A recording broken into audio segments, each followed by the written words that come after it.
Hey listeners, welcome back to All the Miles Mattered. This is Neil Amato. For this episode, we're focusing on a much longer race than the 3-mile versions of fall cross-country seasons past. We're focusing on a spring race in a far different place. It's the Boston Marathon, 26.2 miles of elevation change and excitement after miles and miles of hard work qualifying. The 2024 edition of the race is Monday, so this is a special All the Miles Mattered episode, taking a look at all things Boston this weekend through the recall of 2 runners, one each from Largo and Leto. They've been to Boston, they've experienced the starting line in Hopkinton, the Wellesley Scream Tunnel, the Newton Hills, and that last turn, a left onto Boylston Street. First is John Brennan from Largo, who qualified to run Boston 30 years ago. He's followed by Matt Heiser from Leto, who has run the race 4 times. Heiser, if he can put in the summer miles he intends to do this year, will try to qualify for his 5th trip to Boston, nearly 25 years after he first qualified for the race he calls the granddaddy of marathons. Thanks to these runners for their time, and thanks to you, the listeners, for coming along for the run. It's always fun to hear, oh, there's another one coming out. That's going to be awesome. Here's John Brennan talking about an early job out of college. He's working in Orlando, doesn't really know anyone, and of course, he's still in good shape from his years as a runner for the Largo Packers, then Westchester State in Pennsylvania, then Troy State in Alabama. I was an accounting clerk. I wasn't making much money at all, just barely getting by. But, it was my first job out of college, and I didn't really know anybody, so I was just trying to do something to make friends, trying to make connections or whatever. Essentially, I saw the corporate race on the bulletin board. They have a pretty good corporate race in Orlando. They used to anyway. I'm like, okay, I'll do this. Still in pretty good shape, so I can probably meet people and stuff.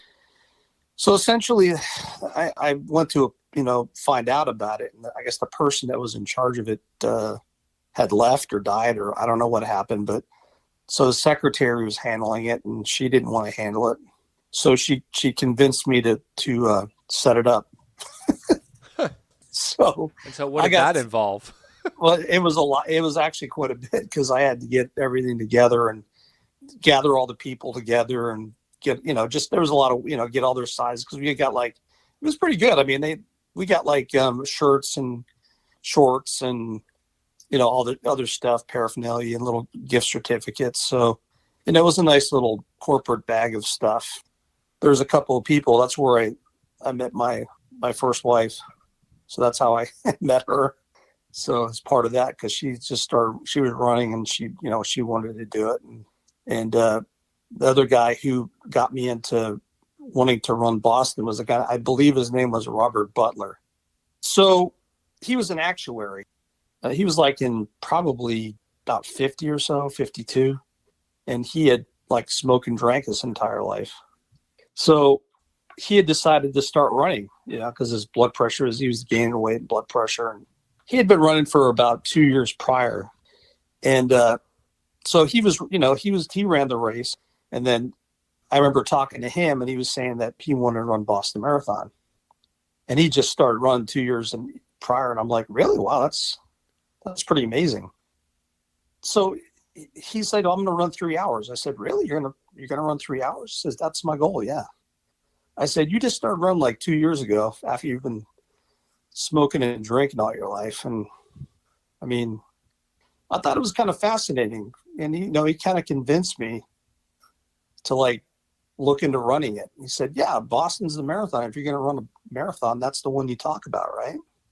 Because you actually have to qualify for it, It's not immediate for Brennan, but he does get a Boston qualifying time, or BQ, with training help from his actuary friend. This is all done in between changing jobs and moving back to Pinellas County, where some of those long runs were on the newly opened Pinellas Trail. Brennan got his BQ at the first Disney Marathon in January 1994. At that time, Boston's qualification process was different, and he could immediately enter the April 1994 race. In the Disney race, it wasn't all magical for Brennan. He learned a tough lesson that day about chafing, but he did run the time he needed. So, just under 10 years after he graduated from Largo High, John Brennan is headed north. He recalls having put in the training to pull off a fast time.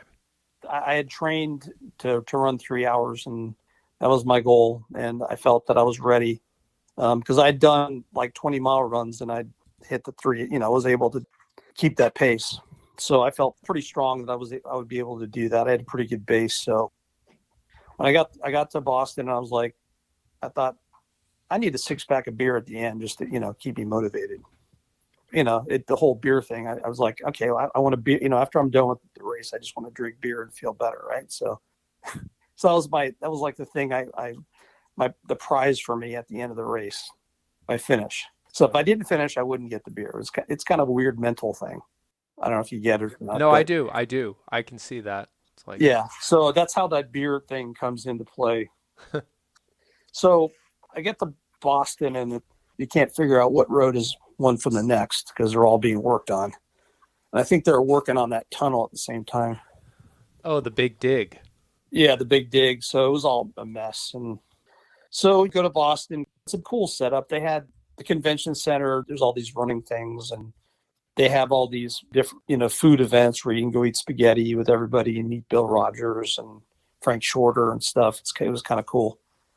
The day of the race, I recall, was windy and cold.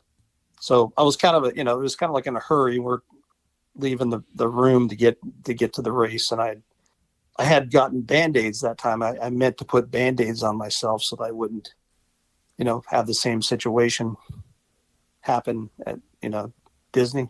Right. But I was in a hurry, and I didn't have a chance to put the Band-Aids on. So I just took them with me, and I put them in that little pocket thing to put them on later. So essentially, but for some reason I lost them. I was into the bathroom when I came back, and they fell out. It was like, oh crap, man. So when I started the race, it was essentially, I was way in the back, and they had that time pad. So as soon, right when you crossed it, your time would start. A lot of these people, I can tell, or I don't know if they lied or somehow, but they shouldn't have been in the front. At the start of the race, it's just a mass of people, and I'm trying to get to my pace, trying to get my, 6:45 pace going. And I'm just having to go run around people for miles and miles. And essentially also the race is undulating hills. It's like undulating downhill. It's kind of fast, actually. It is. It can be dangerously fast for that long a race. Well, I'm running it. I'm taking notice that the undulating hills my muscles weren't used to that. But I was doing pretty well. I was keeping my pace. I was actually ahead of my pace, feeling pretty good. Boston's pretty amazing because the spectators are out there. It's a day off for everybody. Patriots Day, yeah. So everybody's out there. It's like a picnic.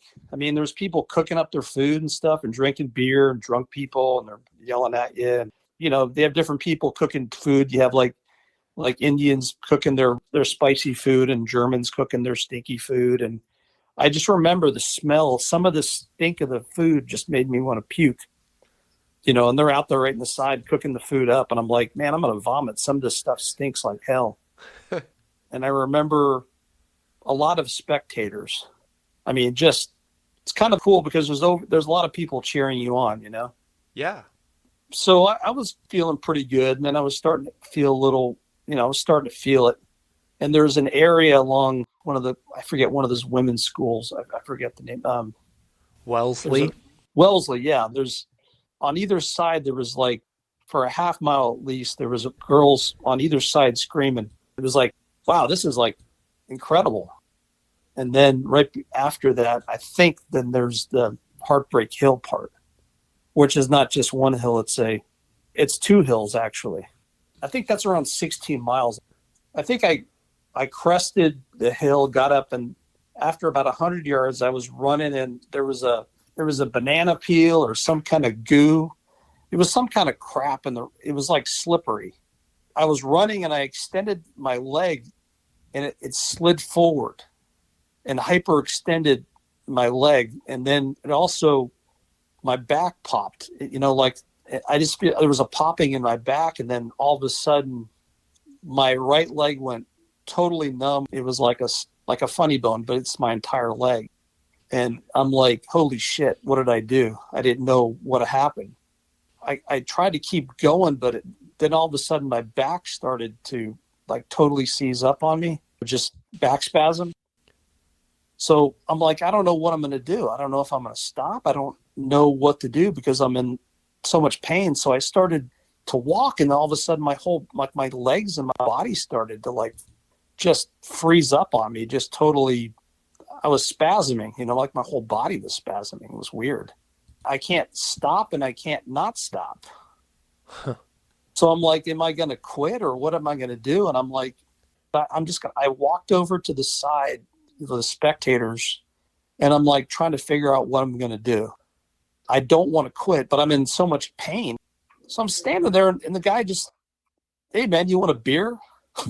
and I go, yeah, give me a freaking beer, man.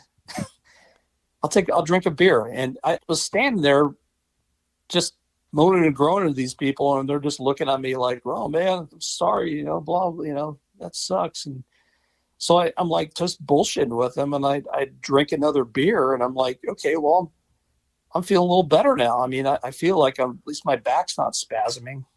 So I just said, hell, I'm going to finish this damn thing. So I started running again, but it was just sheer pain. I mean, I couldn't, I had to run in a weird way. It wasn't even running. It was just like some kind of weird gallop kind of thing.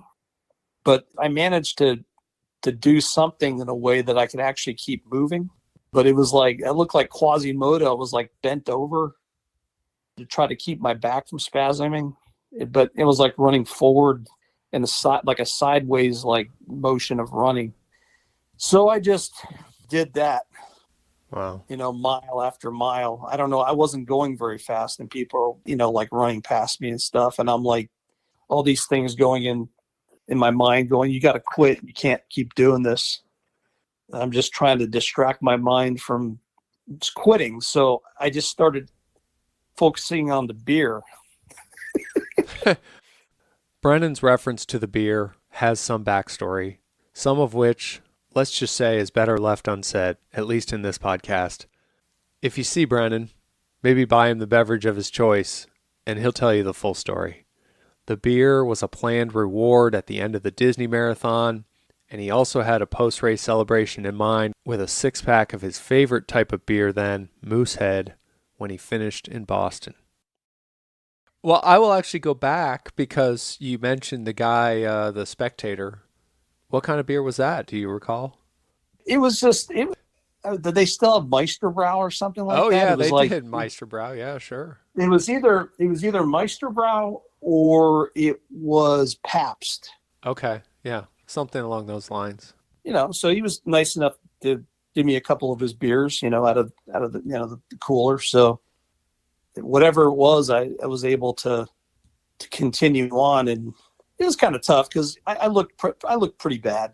I mean, yeah, it sounds like it. I looked pathetic, and people were laughing and stuff. And hey man, you got an ambulance. I mean, they're from Boston. I just let you have it, right? It pissed me off a little bit, but I had to keep moving. So eventually, I finished the damn thing, and that was that. Again, I didn't tell the whole story. It does involve chafing again, which for runners makes them cringe at the mere mention of the word. Nonetheless, and despite the injury, Brennan is glad he completed the course in Boston, even though he never ran another marathon. For any Boston first-timers out there, Brennan says the enthusiasm of the starting line can be tough to overcome, and that moderation is needed early on. Don't go overboard trying to pass people the first 3 or 4 miles. I would say don't waste your energy trying to get around these people. Let it disperse and conserve your energy, and don't freak out. So yeah, definitely just chill the first 3 or 4 miles. Don't worry about trying to get around people. Don't use your energy to do that. You'll need it further down. And once you hit the heartbreak series, you're going to need every bit of energy to get up those things. Once you're shot, you're shot. You can't come back from it. And also you should enjoy Boston, really. I think you're better off not really getting too caught up in pace. Now here's Matt Heiser, who graduated from Leto in 1985. His voice was featured in episode 10 of All the Miles Mattered, telling the story of a late-night decision by Leto and Largo runners in that summer 1984 trip to the Orlando water park, Wet 'n Wild. Heiser was one of the runners rounded up by Orlando police after the group went pool hopping around midnight at hotels in and around International Drive. Heiser has gone on to have a long and successful running career. To say he's a durable runner is an understatement, as by his estimation, he's run about 75 marathons. He doesn't know the exact number, which tells you he's run a lot of them. In this story, it's the start of the new millennium as Heiser is training with another Leto runner, one who is about 4 years older. Here's Heiser talking about preparation for the Hops Marathon in Tampa. I actually was training with Mark Altamari.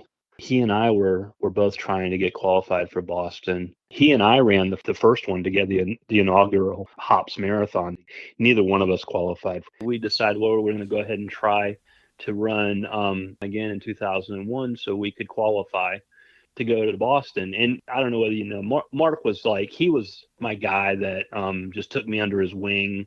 Mark had already graduated when I was in high school, but he was coming back all the time, and he was like my big brother. But Mark was a phenomenal pace guy. I mean, he could give you pace right on track. And this, of course, was before GPS and all that stuff. And we'd go through mile splits on our training runs, and we'd be right on. Mark was phenomenal when it came to that. Well, we were doing this long workout on Gandy Bridge and trying to get some hills in so we could get ready for Boston, get ready for the Hops Marathon coming up. And we were going towards the Pinellas side, and he blew out his Achilles. I mean, tore it. I heard it pop. That's how bad it was. So needless to say, Mark was not able to run the marathon for 2001 for Hops. So, but you know what? He was out there cheering me on, and I did qualify that year. This was way back when you could qualify, and then I ran 2002. So Hops was in December. I said, well, shoot, I got a qualifying time, so I'm going to go ahead and sign up for Boston. And I was able to sign up in January. So it was nothing like it is today where, everybody's trying to, get online, that week in September or whatever.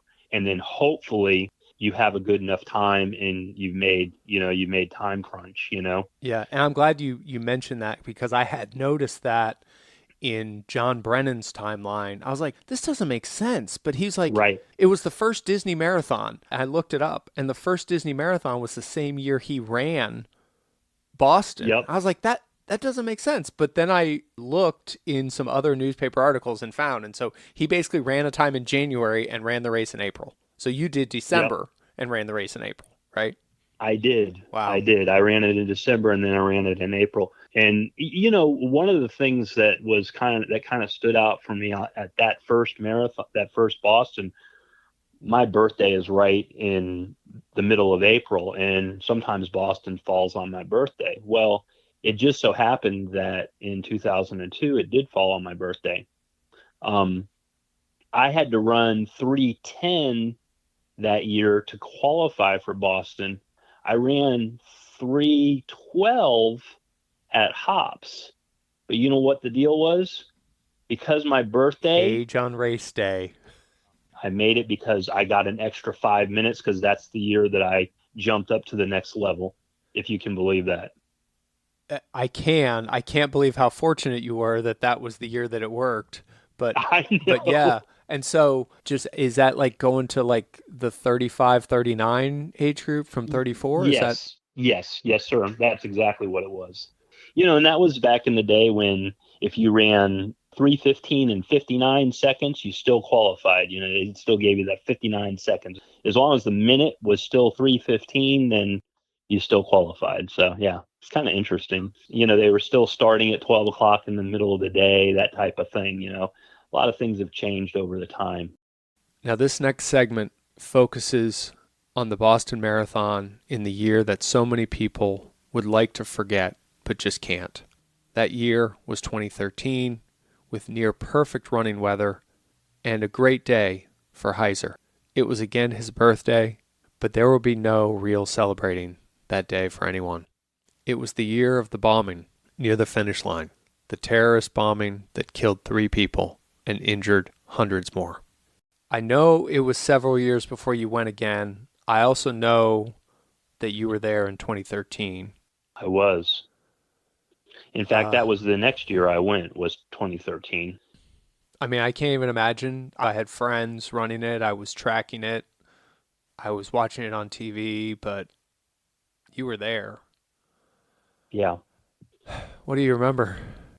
I was mid 40s at that point, and I was running pretty good at the time. So there's a gentleman that was doing a race in Rhode Island at the Narragansett Marathon, which is the same weekend as Boston. His qualifying standards were actually harder than the Boston. So I said, you know what, I'm going to go up there and I'm going to run this one. That one is on Saturday. I was in pretty good shape. My intention was to run under 3 hours at the Narragansett Marathon. So I got up there on Friday night and I ran the Narragansett on Saturday morning, and I was running pretty good. I got to about 19, 20 miles, and then things kind of started falling apart. So I chose to kind of back it down at that point, and I ended up running in the 310 or 312 range. So I didn't run what I wanted to run, but I also knew that I was going to get a rest day on Sunday, and then I was going to come back and run Boston, on Monday. You So make I that said, sound like well, it's so much recovery. so I decided to go ahead and take a rest day on Sunday, didn't do anything. And my intention was I'm just going to go and run Boston at a leisurely pace, enjoy Boston, enjoy everything about it, take in the whole scene and everything else. I have family in Boston, in the Boston area, so I stayed way outside in Riverside. So I was not in the city. I was actually closer to the end of the red line so I could be close to my family, because it just so happens that in 2013, the Boston was on my birthday again, which is kind of interesting. Yeah, right. And those are your 2 times going. Yeah, so those are my two times going on my birthday. So I had to take the train into Boston to catch the bus to go out to Hopkinton. So I went ahead and did that, and I went out to Hopkinton, and it was the most beautiful day in Boston that year. It was probably in the mid 40s, maybe even 42, like in that. I mean, it was perfect. Sun was out, clouds, there was very few clouds in the sky, blue sky. And I was in like corral 5, I think, or maybe 6. So I was up there a ways, but I had planned on just going out and just backing it down and just enjoying it. Well, I got out onto the course, and I really started feeling good, and I said, well, my legs are a little tired, but I think I can run a pretty good time today, just something that's going to be decent. I went through the half marathon point, got into Heartbreak Hill part of the race, got through that, and then just started meandering on through to get down to the finish line. And I came through the finish line in, like, I think it was like 3:15 or something like that. So it was a really good race for me. I mean, I had a good time. I enjoyed everything. It was one of those days, it doesn't matter what it is, or what your training has been. if you have that day when the heavens open up and everything is in perfect sync. That was my Boston Marathon for that year. So I came across the finish line, and just so happened that I had a friend, and this was going to be their very first Boston Marathon. They had qualified, and this was going to be their very first Boston Marathon. So I said, well, you know what? I'll be there at the finish. I'm going to watch you finish. I guarantee you're going to have a great race. So I got through my finish point. They started like in, I think maybe the third wave. So they were a little further back when they started. I got through my finish point, and at that point I was like, man, I am just dead. I mean, I'm spent. It had been a long weekend. I'd done my race on Saturday, and then I did Boston on Monday rather. So I said, you know what, I'm just going to go ahead and I'm going to go back to my hotel room, and they'll understand. I mean, I know they'll understand. What's interesting is that in 2002, when I finished, I had decided I was going to go and watch some of the race, after I got done. And I stood right next to that mailbox where that young boy was killed. And that's what my plan was to do in 2013. But because I had run on Saturday and then come back and run a decent marathon on Monday, I decided to go back to my hotel room. So I got on the train and I went back to Riverside. By the time I got back, there was stuff on the television. Everything was happening. I was like, what happened? He said there was some sort of explosion at the finish line at the race. I was going, I'm thinking to myself, it's gas pipe or, an electrical explosion, something to that effect. The person that I was waiting, or that I was going to wait to see finish, when they came on to Hereford and started heading towards home at the last 0.2 of a mile, as soon as they turned on to Hereford is when the second bomb went off. So if I hadn't run that marathon on Saturday, and if I hadn't felt like, you know what, I'm just done for the rest of the day on Monday, I probably would have been right there at the finish line. So that's my story. The course and those, that street name, that's a new one to me. Is that the turn before Boylston? Yeah, Hereford, you do a right on Hereford, left on Boylston. Okay. So yeah, that 0.2 of a mile, obviously really close. So you would have been, that would have been the time you would have been watching. Yes, sir. Yeah. So definitely, when I tell the story, it's still 10 years later, it still puts the hair on the back of my neck up, to think that that's where I probably would have been. Right. And it's really sad. It was horrible. So you get off a train out in the western suburbs? Yes, correct. Yes. I don't know the red line. Yeah, the red line goes out towards Riverside, which is kind of towards the west. And then I have a cousin and her family live out there in one of the suburbs. And they were like, hey, you're going to be up here. Let's go out to eat. We'll just kind of hang out for your birthday or whatever. And that's really kind of what I was thinking when I finished. I was like, well, I'm going to go and meet with my cousin and her husband. So I'm just going to go back to the hotel room and get cleaned up and just relax for a little bit. Right. So was it family who told you, or was there a TV at a train station? No, it was when I got back to the train station and I got off the train, my hotel was right there. So I walked to the hotel, and when I walked into the lobby, they had everything up on one of the screens, and that's when I was like, what is it? What's going on? And oh, man. Yeah. Okay, so we're not going to end on that. You went back, gosh, probably the next year? I did. Yep. I went back to the next year, and that was amazing. Big Boston Strong all over the place. They had done like a shoe sculpture or something like that. I just remember going back and watching that, and seeing how, resourceful and how resilient runners are. And that's really what it kind of boils down to, is like, so many people can just say, you know what, we're never going to do that again because it's the possibility of what's going to happen. Well, I think runners like, you know what, every day I go out, there's a possibility that it may be my last time, because you just never can tell, and I think runners in general are just so resilient in that regard, because we as people are, we're always looking for the good. And I think that's what everybody at Boston that year was looking at. They were looking at, the good of, the people that were going out there and running for, in the name of certain people, or just running to say, you know what, we're not going to be afraid. We're going to go ahead and do this.